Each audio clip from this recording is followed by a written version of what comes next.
Hello, everybody, and welcome back to another wonderful episode of Beyond the Bottom Line, the new video series that takes you on a deep dive, sitting down with nonprofit leaders, executive directors, and all the people in the background who make the organizations go move. And today is a wonderful day because we're sitting down with a friend of mine. Her name is Miriam Israeli. Actually, Miriam was on a podcast of mine that I started about 8 years ago, because Miriam, in addition to running a nonprofit, is actually a very accomplished musician, singer, and songwriter in the Jewish world. And for most people who listen to contemporary Jewish music have probably heard like every single song that she's ever written, because most of these guys are singing her music. But today we're not talking about music. We're talking about Miriam's organization, and it's a very interesting story. When we once spoke before, I was very moved by it, and I'm happy that she's sitting down with us today on this episode. Before we dive into the show, this podcast is proudly sponsored by GiveSuite. GiveSuite is the ultimate nonprofit platform for everything you need and more to manage, grow, and scale your organization without breaking the bank. GiveSuite offers everything from donor management, fundraising, marketing, and reporting to all the fun social media features that you could possibly need to really keep everything contained without breaking the bank. If you want to learn more about GiveSuite, you can book a strategy call with me. The link will be in the video notes, and we'll sit down and figure out how the platform can help you, because my goal is to give you the greatest experience on earth so you can go out there and tell your friends. But as I always say, nobody cares about me. Let's talk about you. Miriam, welcome to the show. How are you? What's going on? Thank you so much for having me. As you mentioned, it's the second time, and I'm glad to be here to tell people about another part of my life. This is something that I got involved in after October 7th. The organization actually has been around for quite some time. After October 7th, I was feeling very helpless. Like, how do we respond to what's going on? And knowing about what Shephaim is doing, I felt like this is the time to get involved and to respond, because Shephaim is all about strengthening Israel in different ways. What Shephaim does is basically it works on the issue of housing in Israel, which sounds very dry and unemotional and kind of like a business kind of a venture, but it really isn't. Mm-hmm. I would just like to explain why, especially for people that are not in Israel and don't understand the magnitude and the depth and the ramifications that this issue has. So, first of all, like for families in Israel, there's no rental system. There's no rental projects. There's no rental oversight. There's no stability in rental, not regarding price, not regarding the stability of having a place where you can stay, because you can be basically evicted, at the landlord's whim. And any family relying on that is going to have a real problem. Besides which, people in Israel they buy in order to live in those spaces. So it really isn't available. And then even when you do find it, it's problematic. So a family that doesn't have a home, one of my LinkedIn connections said it very well. I think it was Sarah Miriam Gross. She said, housing is the difference between a thriving family and a desperate family. Yes. So I thought that was very well said. And since housing in Israel, buying a home in Israel, and when we talk about buying a home, we're not talking about a ranch home with I don't know how many square feet in a huge yard. We're talking about a small 3-bedroom apartment, maybe 100 square feet or 100 square meters or 1,000 with square 4 feet. other units on the same floor, 10 stories up in a rundown building. Exactly. So we definitely, the Israeli families can and do make do with less and do so happily, but the minimum is the minimum. Like if Marie Antoinette said, let them eat cake. So we don't have to have the cake, but at least the bread, we do need. And housing prices are just incredible. You can buy practically, a mansion in some places in the state for the price of a small apartment. Oh, don't get me started on that one. Oh. And salaries in Israel are low. So what happens is that if families would like to buy a home and bring up their children in stability, And in normal conditions for a healthy family dynamic, they either have to be very rich or they can't do it. So it creates a cycle of poverty. In other words, it's not that this affects only those who live in poverty. It affects everyone. It makes everybody poor. Yeah, and I also think, I mean, to add to your point, I mean, I rent my apartment. I've rented here for the past 14 years, and sometimes you get good landlords, sometimes you get really crummy ones. And thank God this time around we actually have a really good landlord, because he's not using this as a means for his money. It's not his daily bread. He owns a bunch of properties. It's his family property, and he's into maintaining it. But I've seen this where apartments I've rented, these guys are using it for this is their livelihood. So if something breaks, it's always your fault. And it's like, well, I've literally had stories where, these guys are like, well, it was working fine when we lived here. I'm like, yeah, but wear and tear is a normal thing. And because as you said, people are renting their apartments out to people so they can make money, but they don't have enough money to live as it is. So therefore, this is the cycle that happens here, and especially in certain cities in Israel, everything is marked up tenfold because there's no rules. There's no rules of what can be done. It's insane. Yes, it's absolutely a free for all, and that's why, as I said, it's not a business thing. Because if you go into each and every family and you see that people are like, you have struggling kids, or you have marital issues, or you have so many kids growing up with money trauma, and then it shakes the foundations of families in Israel, which means it shakes the foundation of society. So the solution that Shephaim proposes and has been doing for the last 3 decades is twofold. One, a loan for a down payment, because otherwise it's not doable. Mm-hmm. And the other thing is in the periphery. In other words, young people have to, and let me just add that this loan is not to the parents. That there's this illusion, especially in the Haredi world, that parents have to provide housing for children. The loan is made out to the young couple. It's interest-free for 25 years. The young couple maintains their dignity, their financial independence, and has to take responsibility. That's healthy. Yes. That's to raise a healthy society. Yes. I mean, and I remember when we talked about this originally, I really liked that point of it, is that it's because I think that there's a lot of issues in this country and society where, it's a stigma that the parents have to buy them a house. I remember one time a friend of mine was telling me some guy was knocking on his door saying he's collecting tzedakah for an apartment. And he's like, I don't know my apartment. Why should your kid? And he was saying it as nice as possible, but like, it's true. Was that in Israel, or was that in Israel? It was here in Israel. Right.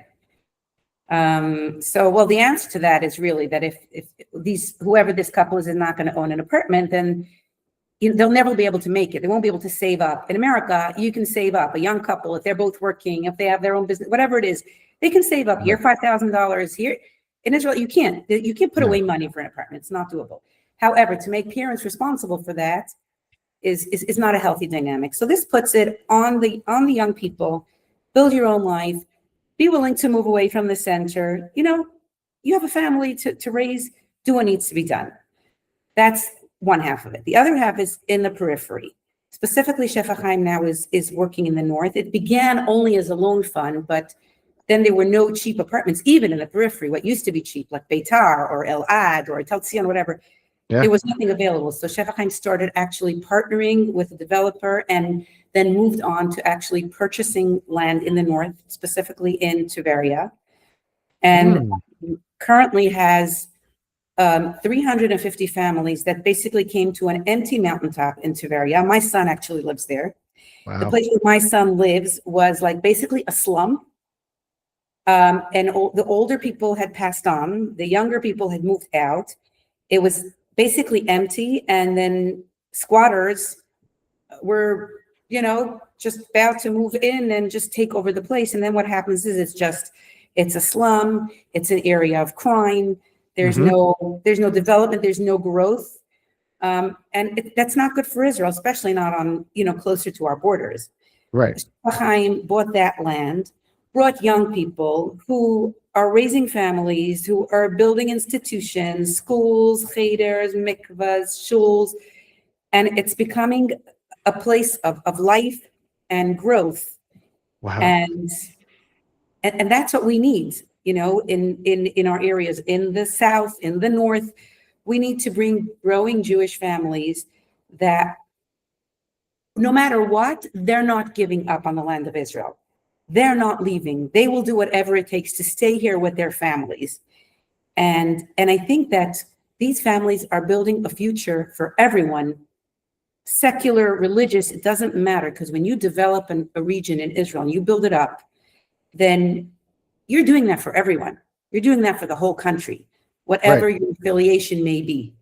Well, I that's I think think the beauty of Israelis is that regardless of your affiliation on the religious spectrum, Israelis are very into continuity, and Israelis are very family oriented country, and this is why you see that the counterparts to these younger couples in like different countries, again, regardless of religious affiliation, the Israelis it's a higher birth rate per capita, and there's more continuity and there's more family oriented, so they like to go where they can raise families and build communities, and these places like Tiberias and these Moshavim and these places, like it's a good thing. Yeah. And unfortunately, in the last 2 years, there has been an increased rate of yerida, of young people leaving Israel, I specifically don't. young secular Israelis, because it's been tough. Right. So I find that those who have grown up in Israel and do have a religious affiliation are going to be the ones that are going to build and pull back. Those that when you have an ideology that Right. sustains you, that gives you strength in the face of adversity. And our enemies, the extreme Islamist, parties, they have an ideology. Yep. So we need to have one too, and they respect our ideology. I mean, if you remember the story of Bar Kupnerstein's mother, and how she said, my son is in the hands of God, and the terrorist actually responded kol hakavod, because they respect faith, and they respect loyalty to our ideology and our beliefs. So I think that's important for us to remember. I'm not going to what we wear or we don't wear. I'm talking about that deep connection to Sure. Israel, to the fact that we are the Jewish people, Sure. and that is meaningful. I think that helps us put down roots in the land of Israel. No, and I think it's amazing what your organization does, because it helps with that continuity. It helps with certain things that are quite honestly out of reach, not just for young people, but for just the general population, like overall. And it helps, one of my favorite clients always used to say, you only get one chance to make a first impression.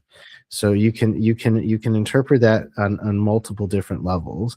And with this, when you're starting off, when you're just getting married, you want to start off on the right foot. This is why we give all the brachot under the chuppah, and we do all the Sheva brachot and everything. And to be able to give people a place, like, one, to assert financial responsibility by giving this loan, and two, which means it forces them in a way to try to figure out how they're going to do this, and also figuring out a place where they're going to live that's going to be continuous.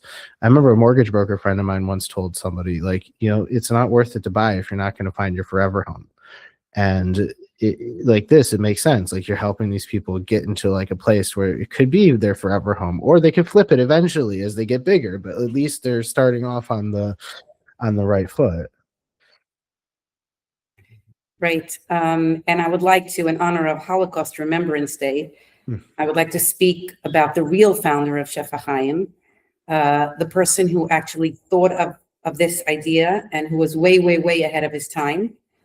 He actually wrote about this close to 50 years ago, and that is the Klosenberger Rebbe, when he was going in for open heart surgery, he wrote his will, and he wrote about this. But the Klosenberg Rebbe was a Holocaust survivor. He was in Auschwitz. He went through the horrors of Auschwitz, through the death marches. His entire community was decimated. His mother, he was orphaned from his father at a young age. His mother was killed during the Holocaust, as were his wife and 11 children. And immediately following the Holocaust, he began to rebuild. Already in the DP camps, he was there consoling the survivors, and reconnecting them to who they are in many different ways. He was a father, he was a spiritual leader, and he was invested in the continuity of the Jewish people. Then after, some of the refugees had managed to leave Europe, go to Israel, America, wherever, there were still 500,000 refugees left in Europe. And the Rebbe was trying to find a place for them, a sanctuary. So he was thinking of perhaps South America, perhaps Texas. He was in touch with the US government. And then the state of Israel was founded. And when that happened, the Rebbe immediately switched. He said, there is a state of Israel, regardless of whatever controversy there is on how the state should be run. This is our land. And this is where Jews need to be. And he immediately concentrated his efforts on building in Israel. And he actually became a developer. He started building, he built in Netanya, which was like, people thought he was crazy. Why are you building in Netanya? And he built in Jerusalem in what was then like the Jordanian border. It really was like on the border. He went out of where everybody else was going. And he said, we need to expand our presence. We need to help refugees find housing, and we need to expand our presence in the land of Israel. And I think that this is the ultimate response. It was the response after the Holocaust. It's the response after October 7th and the ensuing war, and the anti-Semitism that we're seeing, rising again. Our response is to be strong from within, to build ourselves, to build our families, because family is the continuation, that's generations, and our land. This is what we need to do in order to be strong. And I passionately believe that. And that's why I'm involved. That's amazing. How did you get involved in this? Because, a lot of the people that we have on this show, they start off as volunteers and then they end up taking this. This is the kind of the pattern I've seen, is that the trajectory ultimately leads them to the leadership role. So how did you end up getting involved with these guys and becoming the position that you're at? So I guess I grew up with the responsibility for Am Yisrael was very much part of who we were, what we felt. My father was very, very involved in many, many different causes. He was an incredible philanthropist. And he was involved, one of the major causes that he was involved in is Laniado Hospital. He was very, very close with the Klosenberg Rebbe. So again, that is also part of who I am and what I believe in. And just as my father was involved, and I'll just give a little bit of history here. If we mentioned the Rebbe, people sometimes think, oh, you talk about a Rebbe. Oh, so this is a partisan thing. It's, it's a Hasidus. No, this is not partisan. It's not sectarian. The Rebbe was far larger than that. And his vision was, all encompassing. So besides for building housing and building, Torah institutions and an orphanage and a senior living home, he built a hospital in Netanya. There was no hospital near there. Everybody thought that he would never be able to do it. His Hasidim, his followers, thought that he was crazy for even trying it. Unfortunately, the government was not helpful, the same way it's not helpful with the housing. And the health minister at the time actually told the Rebbe, you will never build a hospital. We will build 3 hospitals in Netanya and none of them will be yours. And at the time, the Rebbe's followers said, you're working so hard for this. If there are going to be other hospitals, just leave it. And the Rebbe said no. And to date, Laniado is the only hospital in that area. Yep. And it's very interesting what brought the Rebbe to that. He was on a death march and a Nazi shot him and he was wounded. And he bound the wound with a leaf. And he made a promise, a vow, that if he would survive, he would build a hospital to heal people.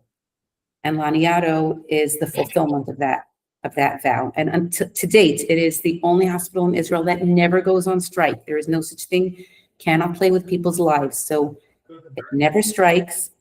And anyone who knows that it's a place where there is an altruistic spirit that goes above and beyond any other place. I mean, I don't mean to belittle or demean, but there is something special about Laniado because of the way it was founded. No, that's amazing. That's absolutely amazing. I'm so happy that we got to sit down and have this conversation. So really quickly, are there any other organizations doing similar things to what you're doing? Because I've never heard of it. And it seems like you guys are really pushing pushing what you're doing and really being successful with it, because there's a need for it. And I think this is really what whether it's business or a nonprofit, if you identify a problem and solve the problem and fulfill the need, you're going to be very successful. And I think that you're doing that, and also the education behind it and helping people like really understand like the responsibilities behind these things and why it's important. I think this is very big. So is there anybody else doing what you're doing? No one else is doing what we're doing. There are other communities that wanted to, but they're scared. It's a huge undertaking. And we're at a point now where we really want to scale. We started basically within the Sons community because we needed the cooperation from everyone, from parents, from the people who are getting married. Right. It's a group effort. We have 3,000 apartments available in Tiberias. That is way beyond what just this particular group needs. And we are looking to scale and to make a real difference to the land of Israel, to families. And I'm really hoping that someone is going to hear this and say, wow, let's see how we can move this into, the next step. And eventually, hopefully, it'll scale to a magnitude where government will have to take a look and say, hey, we can make demands and we can make a real difference. And I would call it not just a difference, a transformation. That's amazing. That's absolutely amazing. So Miriam, as we wrap up, what piece of advice would you give to somebody who is getting involved in an organization, not as potentially as a leader, but someone who's volunteering in the capacity that you're doing? What piece of advice would you give them in how to grow within the organization, elevate the organization from a volunteer perspective? I think, sometimes it's not an easy place to be. It's not an easy space to be. And I think basically to hold on to those moments where you feel the passion and the inspiration for what you want to do, and to understand that you're not always going to feel it. Your son is going to feel discouraged, or you're going to feel like giving up, or you're going to feel down, you're going to feel like it's not going, and that's okay. At that moment, you have to remember the high moments and know that they will come again, and it's okay. Take the lows with the highs and keep pushing forward. That's amazing. It's absolutely amazing. So Miriam, how can people connect with you and the organization? Because we're going to be putting this on your page. So how can people find you, connect with you, donate to you, partner with you, refer people to you? So at this point, actually, I didn't even mention this. I started a women's division of Shephaim called Tamar. And I did a series of concerts where I performed for women to connect them to the project. So donations can be made via the Tamar site, and we're working on updating. There is a Shephaim site. We're working on updating that so that donations can be made via that site as well. So that's those are the options. That's amazing. Well, Miriam, thank you so much for joining me on the show. I'm happy that we got to sit down and talk. And I really learned more about Shephaim, and I think that our listeners will love this too. We're going to be putting this up on our YouTube channel as well as our website. So for those who are watching this, don't forget to like and subscribe to the Beyond the Bottom Line YouTube channel. If you're looking for more nonprofit content, you can also subscribe to our other channel, the Nonprofit Academy, as well as our other podcast, Profiting with Nonprofits. But this show is going up on the channel, and we'll be pushing it live shortly. Miriam, thank you so much for joining us. And as always, don't forget to like and subscribe. And if you'd like to make a donation to Shephaim, there'll be that information as well. Thank you so much, and we'll catch you guys on the next video.